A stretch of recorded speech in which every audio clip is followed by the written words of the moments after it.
Welcome back everyone to another Steel Division replay cast. This time it is going to be a 2v2 on Odin, uploaded by US Pilot 3D, I believe, playing as the 15th Scottish. His friend is going to be Babelgun, playing as the 101st. Then we have Statny Spatek, 3rd Fallschirmjäger, and Harold Alexander, playing as the 21st Panzer Division. The map is going to be Odin. So of course the prominent feature is the river from which the map takes the name, which is right in the center of the map. Both sides are going to have to think about how they deal with the river as they try to control the bridges, which are fairly sparse, and crossing points. So of course both Babelgun and US Pilot 3D are going to have their fair share of infantry control these wooded and river areas with 101st and 15th Infantry. As you can already see, lots of jeeps and trucks are present for both of our ally players, and that's pretty good. They don't really want to get their units outfought in the trees. Then of course there's a couple of scattered buildings throughout the left side of the map, and a decently sized town on the right that the Germans are going to be able to use to defend this approach if the Allies should be able to do well on the right side of the map. And yes, so I don't believe I can look at... Oh no, I can look at the Axis. Okay. So the Axis appear to be going for also lots of infantry, as the 3rd Fallschirmjäger should do. The 21st Panzer also going for lots of infantry, but with some light vehicles mixed in, a pack, which he isn't really going to need except against a possible AVRE, and some 22 recon units. What about... yes, there is indeed that AVRE for the Brits, which kind of justifies the purchase of that pack. But we'll see. There aren't really a lot of spots with open lines of sight for that pack to be used. As you can see, all of the trees around the left side of the map hamper you quite severely. First engagement is going to happen likely in the center, as the units from both sides appear to be approaching each other, but both sides going light on that area. Lots of smoke and artillery coming in. Artillery from what observer unit? That looked like an observer unit artillery. It is a Schwemmwagen with 210mm. This could be very dangerous for Babelgun, but he's just gonna soldier on through with the help of the smoke and try to push his paratroopers right into the town. And I'm guessing that they're gonna have a pretty hard fight against the Fallschirmjägers. But if the flamethrower engineers can get close enough, they're gonna be able to do a lot of damage. There goes a Panzer L6. And now that the tank support with Fallschirmjägers is gone, and the engineers are just going to be charging for the buildings, I am guessing that the Germans are going to be completely driven out of the town. They're going to have to try to build up their defenses somewhere else. They're bringing in a mortar to hopefully one day shell the American infantry in the town and retake it. In the meantime, in the center, there's pretty much nothing happening. Just a couple of weapons being unloaded from both sides and infantry units that might soon enough face each other. The Americans appear to have the upper hand, also thanks to their leader here and the mortar. But it all depends on if Babelgun wants to actually advance. In the center, the Americans also seem to have pretty solid positions, and right now the Allies are indeed receiving points. On the left side, we have Pilot. Pilot has a lot of machine guns, so he's going to be pretty safe on the defensive, but the problem is he's going to be lacking in terms of anti-vehicle against the 21st Panzer Division. That is to say, unless he gets in an AVRE and gets a lucky shot on some of these light vehicles, they're going to trouble him, especially the 222s. The AVRE at this point is in a pretty bad position because he's blocked by all those trees, but if he gets into this kind of a area, he's going to be in range of this pack gun. Actually, this line of trees blocks the pack, so he's going to be safe. Good. Good for him. What is he trying to accomplish with that? I guess he's expecting some enemy troops to be in that area, so he's attack rounding. In the meantime, his ally on the right side has completely managed to take over the town. However, his units are getting pinned down, and indeed, there's a lot of mortars and infantry that are coming in for the Germans. There's also a 20mm flak that's going to be pinning down these Mustangs. Actually, a lot of aircraft coming in from both allied players. Mustang going to be bombing all of the troops, and there's also 2 Spitfires to cover that light bomber. So air superiority definitely goes in the favor of the allies. Strafing runs coming in from Mustangs, not really going to be able to do much at this point. Still, the allies are pushing in the center and the right, except a couple of units that are steadily holding their ground from the Germans. It seems like the allies are going to be having this entire area sort of on lockdown. So the real fight is going to be happening on the left side of the map. We'll see how actually 21st Panzer Division player Alexander can sort of counterattack, because he really needs to get going and start pushing in against US Pilot 3D, because his teammate on the right side really isn't doing all that well. In the meantime, the counterattack seems to be going okay. These rifles are going to be pushed back, but the main obstacle really is going to be the main area of the town. We can see that the Germans do have a couple of support weapons like these mortars and a couple of snipers as well to try to clear some of these buildings of enemy forces, but the allies are also bringing in support in the form of a couple of machine guns, M22 Locust command vehicle, and a veteran airborne squad. Especially this 22 Locust is going to be extremely dangerous to the Germans. Okay, so the fighters are forced to retreat, and in the meantime the center is still under control of the allies. A 250 mortar half-track is going to be pinning down some of these airborne, but they're going to be able to push through eventually, because there's no way that this single mortar half-track can hold against 2 pushes from the allies at the same time. In the meantime, the left side is going fairly well for the Germans. We have a Piat and a Recce on the left side for Pilot 3D. They're not going to be able to stop the push of these Panzer Grenadiers. 6-pounder trying to shoot at some half-tracks, but that's not going to be enough, because really, the half-tracks aren't the main danger for Pilot 3D at this point. It's the Panzer Grenadiers that are just basically kings of the woods at this point. So not much that the Germans are able to do, that is to say, unless they push in aggressively. And the right side is also looking pretty bad for the airborne. This kind of a line of units aren't really doing all that well, and the M22 Locust is even forced to retreat by all the autocannon fire, and a Pack 41 Gerlich is going to be trying to shoot at the M22 Locust. Thankfully for the Locust, it kind of manages to escape, but it's not going to be the same for all these infantry units, because they're kind of surrounded. There's a nice concave that the Germans have formed around the town, and pouring in fire from all directions.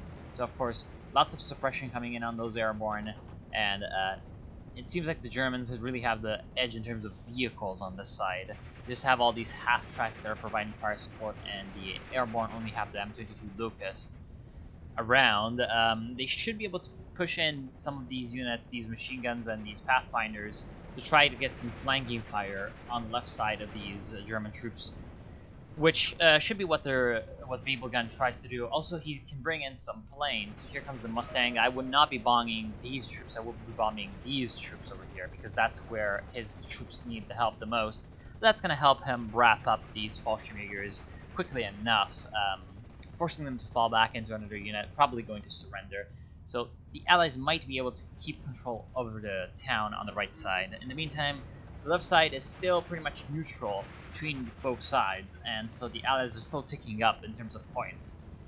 The Americans and the British just have the complete superiority at 57% of the map under their control, so they can't really be losing a lot at this point.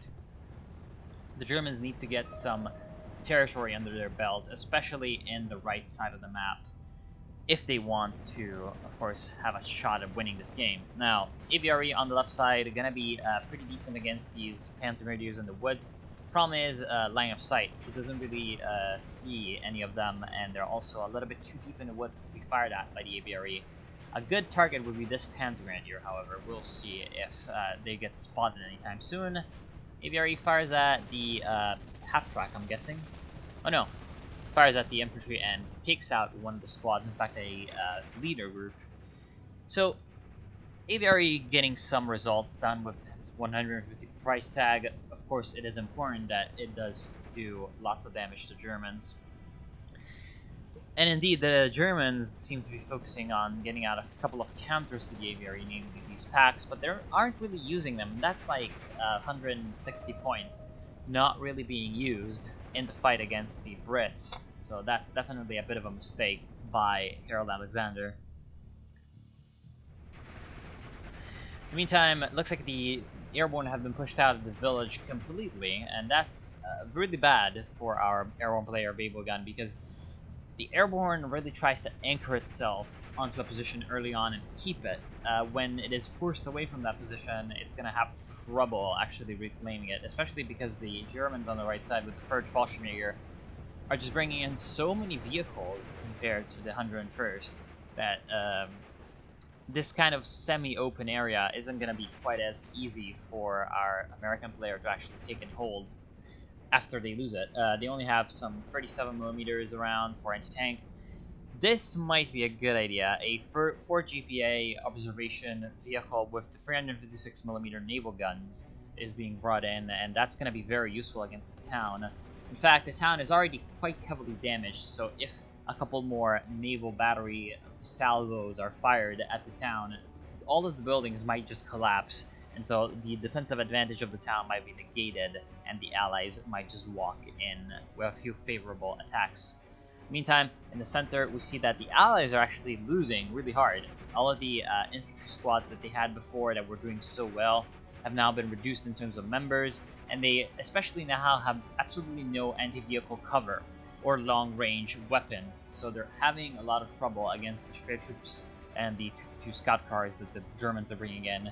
With the support of the mortar half-track, absolutely nothing that these allies can do about it, and so they're going to be defeated and forced to retreat, which isn't really what our allied players really thought was going to happen when they set up themselves up near the river.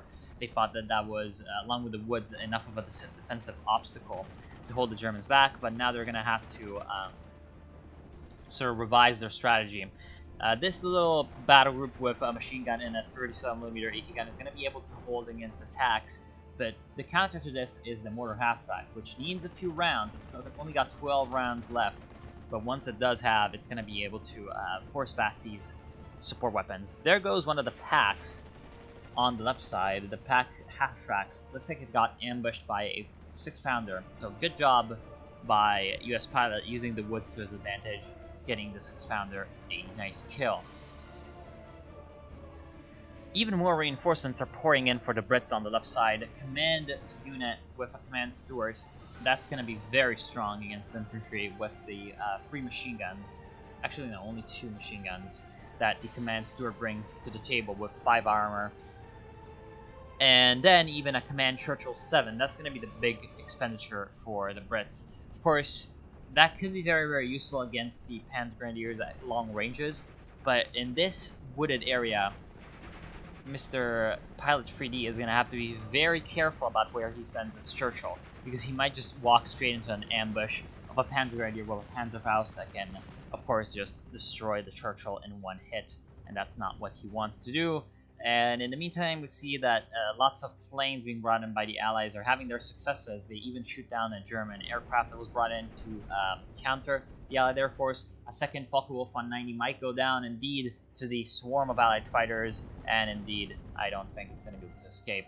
Lots of points being wasted in expensive aircraft, and that's not going to really have any results for the Germans. That's very bad. In the meantime, we have a naval gun battery firing on the Germans. Looks like it is one of those very dispersed target barrages, which isn't likely to hit anything.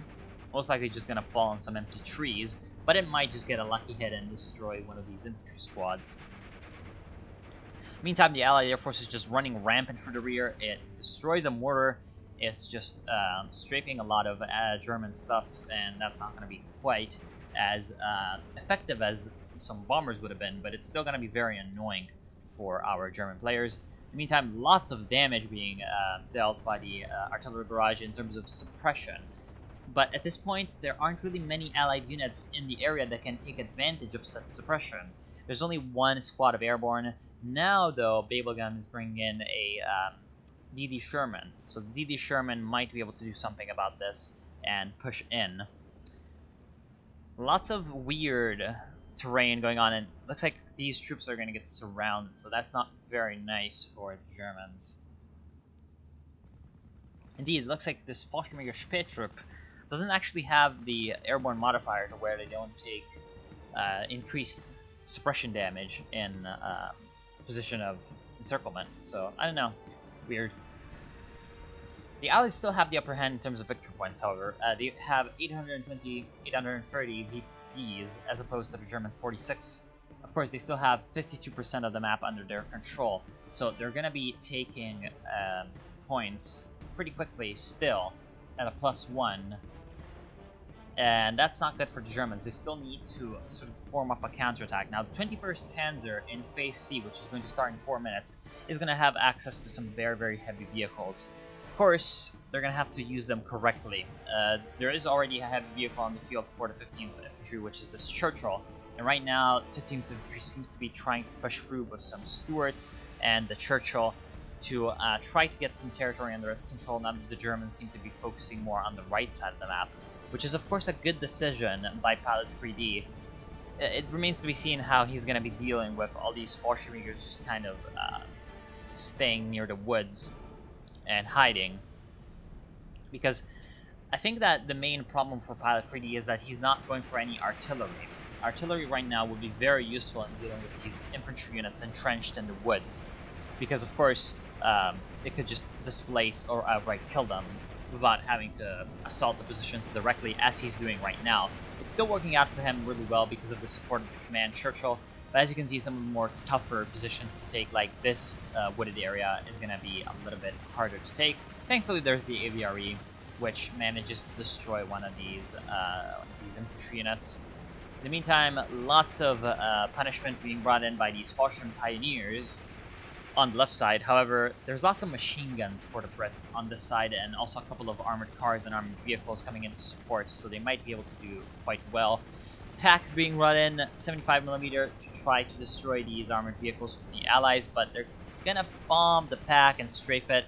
Bombs actually falling on the Fallschirm Pioneers. I would have bombed the Pack, but that's just me. In the meantime, the infantry is being completely forced to essentially hit the deck and now retreat. So, complete flight for the Germans back to the secondary defensive lines of the woods from the river. So, the Allies seem to be succeeding in their push. They've also pushed back the Pack and forced it to redeploy in the open, only now reaching cover. So, lots of fire support coming in for the Allies with the tanks and with the Air Force, ensuring the success of the advance, but it remains to be seen if the Allies actually have the strength to keep pushing. Right now they're down to 4 units of rifles, actually no, 5 units of rifles for Pilot 3D, so not a lot of rifles left for him to actually provide the backbone of the push for his tanks and aircraft to actually follow up on. He's going to have to bring in some reinforcements of infantry. It looks like he's kind of doing that with a MG. Also, he's bringing in a Churchill 5, which of course has the QF 95mm sort of howitzer gun. So he's going to be able to use that for anti-infantry. And for anti-vehicles, he's bringing in a Wolverine tank destroyer, which is probably a decent choice considering that there's a Panzer IV-G on the field for Alexander. And indeed, now that he's facing the 21st Panzer in Phase C, which is about to hit, he wants as much anti-tank as possible because now he's going to be facing the might of the German armor.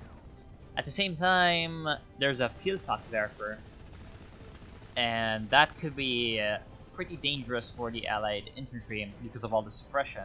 But it's not going to be doing a lot of damage with its Katyusha rockets. They don't really cause a lot of casualties. Of course, the suppression is going to be fairly useful for him. The problem with this unit is that it has to be micromanaged fairly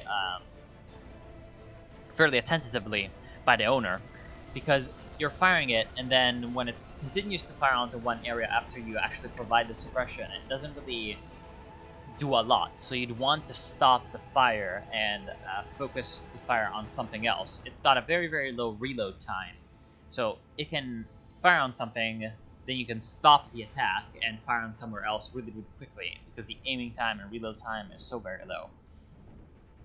And because, of course, it's got so many rockets and the fire rate isn't really very quick. It's basically just one rocket per second, something like that. So you have to be kind of, I don't know, you have to be kind of wary when you're managing it, and you might just be wanting to, oh, free Stuka Hotchkisses.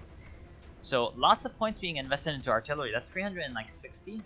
No, 400. I didn't know this was 100 points.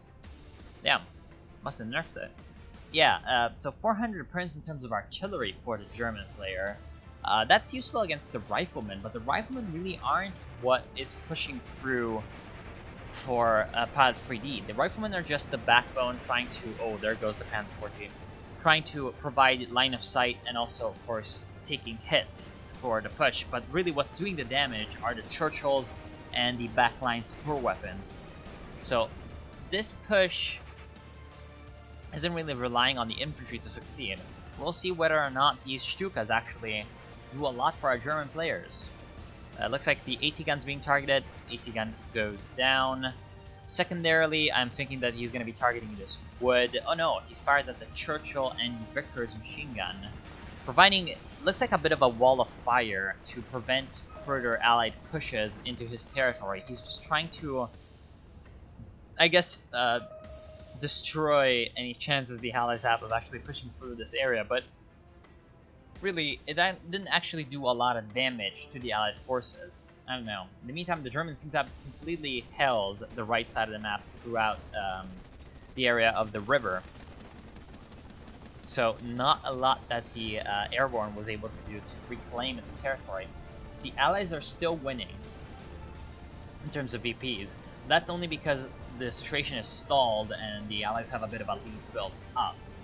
So none of the sides really gaining an upper hand. In the meantime, the left side, no big units coming in for the Germans, so the 21st Panzer really is going to have to rely on the Stukas, which isn't going to be as cheap as you'd imagine because you need to bring in the supply trucks to resupply the Stukas. I don't know. I don't think that that's the best decision. Also because the Stukas might be very vulnerable to airstrikes, especially with rockets. I wonder if Typhoon ATs are going to be brought in anytime soon. Here comes some bombs. Vielfachwerfer destroyed by the Spitfire, actually medium bomber. So not even the heaviest thing that the Allies are going to be bringing in against the Germans. Meantime, on the left we have a Geb 40? What is this unit? I've never seen it before. Well, it looks like a Geb Haubitze, whatever that's supposed to be. 105 millimeter. Oh, right. Okay, so it's 105 millimeters of howitzer. That's very, very strong against the airborne and the rifles. Pilot 3D bringing in some forces to help out his ally on the right side. That has its problems. As you can see, they're kind of being just pummeled to death by the artillery, right? And they're not really moving. They're just standing in the middle of the open field without really trying to take cover from the artillery or the small arms fire. So that's the problem of sending troops to support your allies. You cannot really manage them as closely as you would. In the meantime, lots of German planes being brought in. 3 Messerschmitts on the left side of the map. They're going to have to face against a huge swarm of Mustangs and Spitfires, however. Spitfires are running out of fuel, so they're going to have to escape. And, well, none of the two sides really going to want to engage against each other free on free. In the meantime, the Spitfires managed to pull off an amazing striking run, plus a supportive, looks like, fire from the 2-inch mortar carrier, which has been brought in by US Pilot 3D. And now the Allies are also pushing in on the sort of center left. So that's nice, because at this point the Germans on the left side have absolutely nothing that can be used to support the infantry in holding these areas. No vehicles, except for the artillery, means that the Allies can use their Churchills and their Wolverines and their artillery pretty much with impunity to destroy the weak infantry forces and just completely push on through the left side. And that's just kind of sad because the Germans seem to have the upper hand there in the early game. Meantime, 3 CMP Polsons being brought in by Pilot 3D. That's like a pretty decent expenditure of 200 points to help secure the right side against air attacks and against infantry assaults as well. But here comes the big unit. Harold Alexander bringing in the King Tiger on the right side of the map instead of on the left side of the map. So it looks like both left side players are just trying to hold onto the area, maybe get some minor gains, while they bring in most of their new units on the right side, where they think the main confrontation is going to happen. Lots of damage being brought in by the Stukas, but the Stukas really can't help the Germans in pushing into these areas.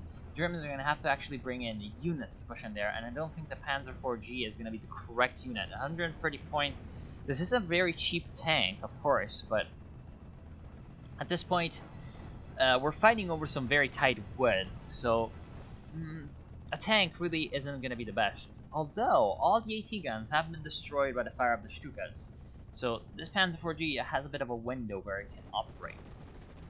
In the meantime, right side of the map, going back there, not really a lot happening. There's an M8 for Bubblegum that can try to do something about it. And it's pinning down some Fallschirmjägers, along with the support of the Command Pulsens and the M4s. It looks like the Allies have the vehicle superiority, but that might get changed very soon by the appearance of this Königstiger, which is right now rolling through the fields at very, very low graphics settings. The Königstiger is the veteran C2 one, so it's going to be even more dangerous for Mr. Harold Alexander. The problem is, of course, line of sight. The Königstiger is only really going to be able to fire at a few hundred meters of distance, which of course isn't too much of a problem per se, but it is a problem in that the people that want to kill the King Tiger are also going to be firing at 300, 400, 500 meters against it, which is when its armor is going to be weaker at basically all angles than the AT weapons that are trying to destroy it. And that's not very good for the Germans. The Allied fire swarm is just doing really well. What was that? Looks like a Focke-Wulf 190 goes down. And right now, the Germans are losing planes left and right, and I don't think that any flaks that the Germans have are going to really be able to do much. Although, 37mm actually manages to panic all of the Allied planes into retreating, and thus saves the two Messerschmitt 109s that are now running back to base with their tail between their legs, with absolutely nothing that they can do. Here comes the Typhoon AT. Finally, Pilot 3D brings in one of those, and that's going to be very, very dangerous for the Panzer IV-G. Makes it retreat. Thankfully, there is no Allied AT weapons that can target it while it retreats. So Typhoon AT, however, really needs to fire on the Stukas, because these only have 4 points of armor, even from the front. So if they're actually hit, I'm pretty sure that the Typhoon AT is going to have a pretty easy time destroying them. The problem is going to be hitting, of course, so that's why maybe the Allies should be bringing in more than one Typhoon AT at once. Maybe even some P-47 with rockets can be brought in. The Thunderbolts can also do quite well against the Stukas. Of course, the Allies can't really push out too much while the Stukas are there, because they're going to be panicking and forcing units to retreat. But it's not like the Germans can push in, you know, and push the Allies back. They have 3 tanks, a Panzer IV-H, Panzer IV-G, and a Panzer Sherman, Beute Sherman. But these aren't really going to be able to dislodge the Allied infantry from the trees if they can bring in some reinforcements, of course, after the death of all the infantry. That would be nice. Lots of Humbers and a Daimler Little John are going to be the reinforcements for this side of the map. I'm not sure that's entirely a good idea. Oh, big bombing run on these Fallschirmjägers, that's going to be destructive indeed. Destroys 2 Fallschirmjägers. There's a Panzer, anti-Panzer recon unit for the 3rd Fallschirmjäger. At this point, that could be very good. The Allies seem to have run out of artillery, at least the off-map one. They need to bring in some more vehicles that can provide artillery support, but they also have a 105mm howitzer, which is going to be very strong at pushing back some of these troops. And here comes the big confrontation. King Tiger going to be definitely destroying this M8. M8 at this kind of a range can't destroy the King Tiger, I believe. Yeah, around 600 meters with a 7 AP gun, still not enough. But the King Tiger is going to be pushing on through for this bend of the road, and the trees are going to be bringing it into very close contact with some Allied troops that are now pushing up. Shuk 3G being completely panicked by the allied autocannons and destroyed by the M4DD Sherman. At the same time, the King Tiger is really near a lot of wooded areas, and so the airborne rifles of the bazookas are a very real threat for it. It's going to be trying to get across the river and try to survive, but that might not be enough. In the meantime, a big rocket run from the Germans doesn't really do a lot. Interestingly enough, the rifles walk into some fire. Not exactly the best thing. Koenigsegger right now out of range of any bazookas. Bazooka range, I believe, would be 200 meters. Indeed, these partisans, Pathfinders, actually only have the Gammon bombs, so can't even reach that far. But still, the KT can't really do a lot, and the Germans are losing in terms of points. At this point, the Allies have 54% under their control, and so doesn't look like the Germans can actually do a lot. Now, I'm gonna call it and say that the Allies are gonna win. Even if the Germans were able to push through and get a lot of territory under their control at this point, I think it would be too late. So what could they have done differently? I think that definitely one of the biggest mistakes that Alexander did was bringing in 3 Stukas for the left side of the map instead of actual units that were, you know, combat capable. Because if he would have been able to, earlier on, push through his advantage on the left side, that would have relieved pressure on the right side. And in general, I think that the Germans didn't play to their strengths of the mid and late game quite as much as they could have. They just kind of let the Allies get the superiority in terms of vehicles, and that, for a 21st Panzer Division player, is definitely not the best possible outcome. Also, on the right side, the Fallschirmjägers were kind of pushed away in the early game because of the engineers or the flamethrowers, but they were able to bring in a bit of a good counterattack and get some territory under their belt. But both sides definitely neglected the central part of the map a little bit. I think that some extra effort for the Germans in the center might have gone a long way in actually securing some territory for the map control. And that's just about it. Now, the Germans also kind of went half-assed on the aircraft department. They were constantly undermanned. They were outnumbered by the Allies in planes, just fair and square. And maybe they should have just ignored the air assets and gone for more anti-aircraft weapons. So if they had bought some more AA units instead of actual planes, maybe they would have been able to sort of soften the impact that the Allied air forces had on their troops. But perhaps they might have just cut back on the artillery a little bit and bought more planes. That would have also been pretty decent. The Allies actually did really well in their coordination with their air forces. They were always keeping their planes together. Whenever somebody came in with a bomber, they would, the other side would, bring in some fighters to cover it. So even when they didn't have fighters of their own ready and they were perhaps refueling or repairing, and they still had fighter cover for their troops and their bombers. So that was very well done by the Allies. And yeah, that's just kind of about it. I'm guessing that's going to be the end of the game very soon. Very well played by both sides. I want to thank you for watching. Hope you've enjoyed the cast. Hope you learned something. And I'll see you soon. Here comes the surrender from Statny Svatek. And now here's going to be the end of the replay. So yes, I'll see you soon.